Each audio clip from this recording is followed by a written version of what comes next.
Welcome back, everyone. I hope you're doing well. Well, this is my first video of 2025, so I thought it'd be a good one to do the history of Japan.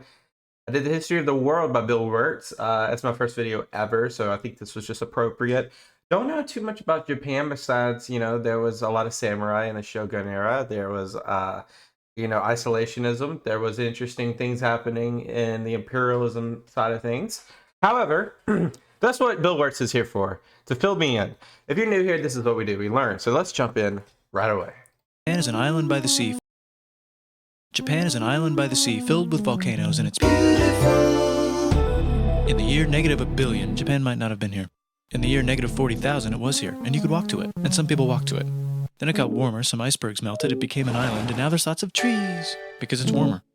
So now there's people on the island. They're basically sort of hanging out in between the mountains, eating nuts off trees, and using the latest technology, like stones and bowls. Ding dong, it's the outside world, and they have technology from the future, like really good metal and crazy rice farms.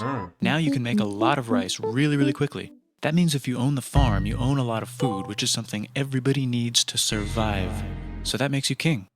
Rice farming and rice... So real quick, and I'm going to be asking a bunch of questions for anyone that actually knows. To feel free to answer in the comments. Was it actually like a system of you own the food? How did one person become the food owner? If that makes sense? Since was it knowledge of how to make it? Was it the land ownage, or was there previous kings that kind of took over this technology? Kingdoms spread across the land, all the way to here. The most important kingdoms were here, here, here, here, here, here, and here. But this one was the most important, ruled by a heavenly superperson, or emperor for short. Knock knock, get the door, it's religion. The new prince wants everyone to try this hot new religion from Biekt. Please try this religion, he said. No, said everybody. Try it, he said. No, said everybody again, quieter this time. And so the religion was put into place, and all the rules that came with it. Then the government was taken over by another clique, and they made some reforms, like making the government govern more, and making the government more like China's government, which is a government that governs more. Hi, China, they said. Hi, dipshit, said China. Can you call us something else other than dipshit, said Japan. Like what, said China. How about Sunrise Land, said Japan. Yeah. And they stole China's alphabet and wrote a book about themselves. And it's so crazy because there's you can see stuff mirroring in history between like the Phoenicians, the Greek, the Latin, but a blind spot for me at least is the eastern side of history, which of course includes everything kind of like east of Egypt, basically, like, including Egypt, including Africa, really. Anything east of like Italy, to be honest with you. Like there's that is the western side of learning history. But real quick, so like the mirroring here, how did people take that?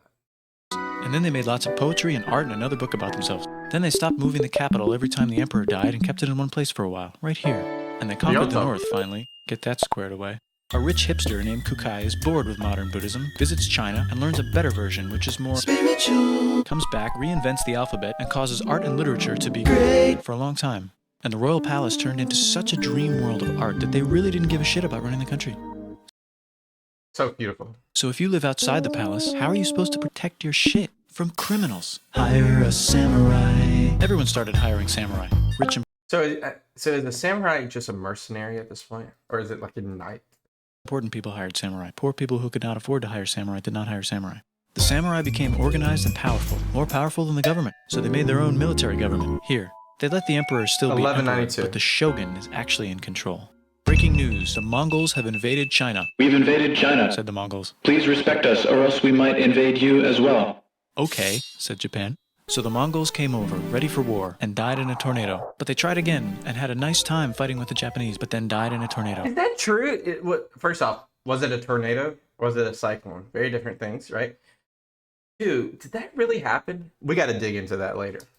Then the emperor overthrows the shogunate. Then the shogunate overthrows him back and moves to Kyoto and makes a new shogunate. And the emperor can still dress like an emperor if he wants, that's fine. Now there's more art. Like painting with less colors.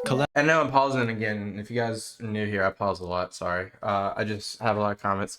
So one thing interesting here, that'd be interesting to see if he shows, is the different clans. There's so many clans, almost like states, how we think of states in the United States. There's so many clans in Japan. and these different clans are kind of like their own governance in their certain geological areas. However, they kind of work in cohesion with each other, but they also don't. Interesting stuff. Collaborative poetry, plays, monkey fun, tea parties, gardening, Wait, art, what? like painting with less colors. Collaborative poetry, plays, monkey fun. Monkey fun. I don't get it. I don't get this. I don't see any monkeys in this picture. Is that a? I don't know. Tea parties, gardening, architecture, flowers. It's time for who's going to be the next shogun. Usually it's the shogun's kid, but the shogun doesn't have a kid, so he tries to get his brother to quit being a monk and be the next shogun. He says okay, but then the shogun has a kid. So now who's it going to be? Vote now on your phones. And everyone voted so hard that the palace caught on fire and burned down. The shogun actually didn't care. He was off somewhere doing poetry. And the whole country broke into pieces. And this happens everywhere. The Roman Empire, the British, not even the British Empire. Remember, like in 1066, when basically we had the Norman invasion of England, you had one guy that believed that he had the claim to the throne, and then you had another guy who was off in France who believed that it was his he was the rightful heir to the throne, which of course causes what we call civil war. And as you can see, I wonder if this 1481. No, the clans actually preceded this. But I don't even think I remember these names because I looked at and studied it a little bit. Let's keep going. Everyone is fighting with each other for local power, and it's anybody's game. Knock knock, it's Europe. No, they're not here to take over. They just want to sell some shit, like clocks, and guns, and Jesus. So that's cool, but everyone's still fighting each other for control, now with guns. And wouldn't it be nice to control the capital, which right now is puppets, with no one controlling them? This clan is ready to make a run for it, but first they have to trample this smaller clan, which is in the way. Surprise, the smaller clan wins, and the leader of that clan steals the idea of invading the capital and invades the capital. And if you know Oda Noban... how do I pronounce his name? The smaller clan wins, and the leader of that clan... Damn it. Sorry, guys. Steals the smaller clan, which is in the way. Surprise, the smaller clan wins, and the leader of that...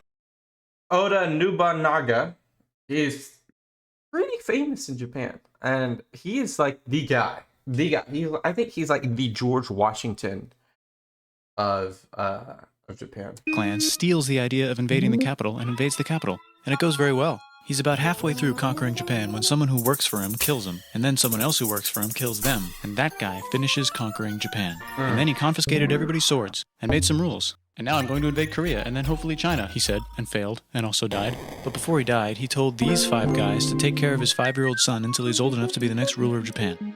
And the 5 guys said, yeah, right, it's not going to be this kid, it's going to be one of us, because we're grown-ups. And it's probably going to be this guy, who happens to be way more rich and powerful than the others. A lot of people support him, but a lot of people support not supporting him. They have a fight, and he wins, and starts a new government, right here. And he still lets the emperor dress like an emperor, and have very nice things. But don't get confused, this is the new government, and they are very strict. So strict they close the country. No one can leave, and no one can come in. Except for the Dutch, if they want to buy and sell shit, but they have to do it right here.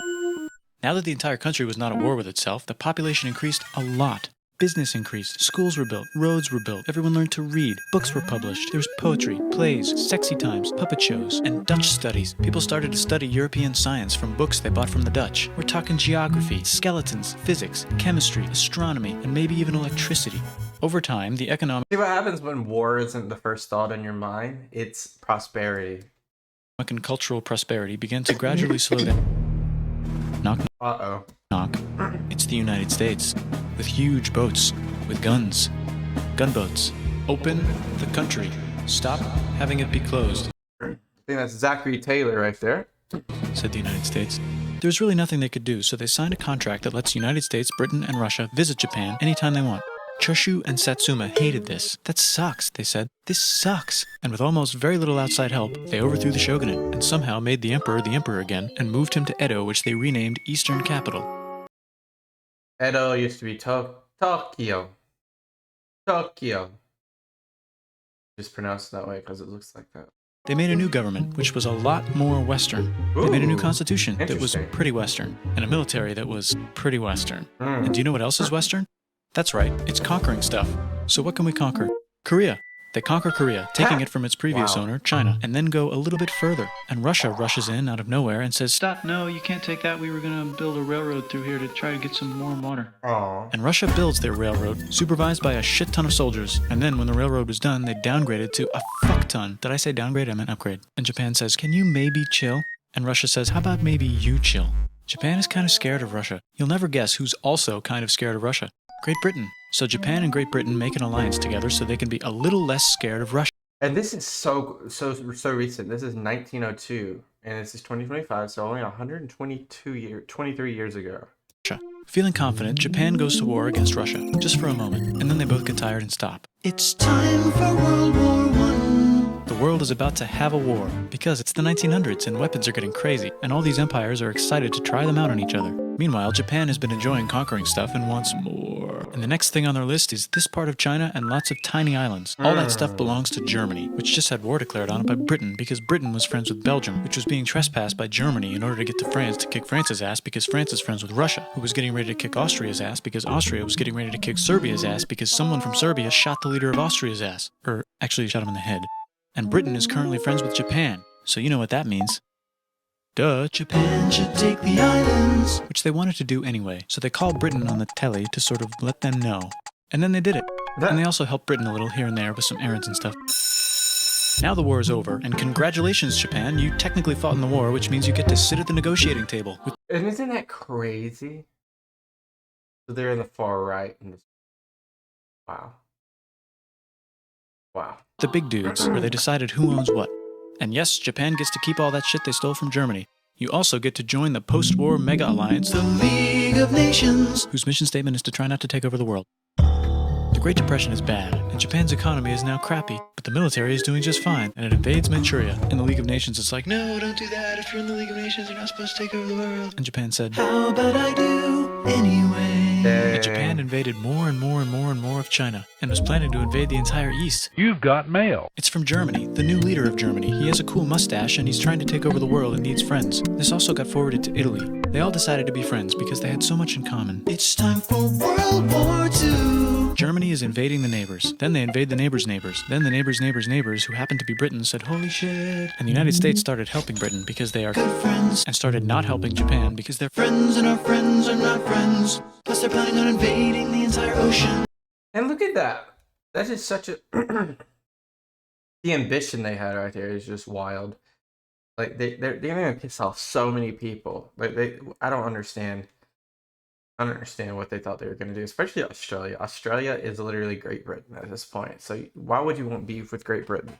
The United States is also working on a large, very huge bomb, bigger than any other bomb, ever, just in case. But they still haven't joined the war. War looks bad on TV, and the United States is really starting to care about their image. But then Japan spits on them in Hawaii and challenges them to war. And they say yes. And then Germany, as a symbol of friendship, declares war on the United States also. So the United States goes to war in Europe, and they help the gang chase Germany back into Germany. And they also start chasing Japan back into Japan. And they haven't used the bomb yet and are curious to see if it works, so they drop it on Japan. They actually drop 2.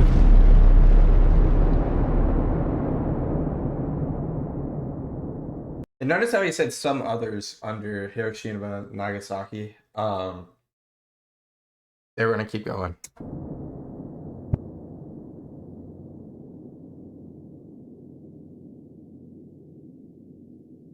The United States installed a new government, inspired by the United States government, with just the right ingredients for a post-war economic miracle. And Japan starts making TVs, VCRs, automobiles, and camcorders. Yep. I was about to show all the brands. I was about to name them. As fast as they can, and also better than everybody else. They get rich, and the economy goes wild, and then the miracle wears off. But everything's still pretty cool, I guess. Bye! That's it, guys. Thank you guys so much for watching. I appreciate every single one of you. If you have a video recommendation around history, culture, humanities, or whatever, leave a comment below. If you haven't already, hit that subscribe button. Appreciate you. Have a great new year. Peace out. Bye-bye.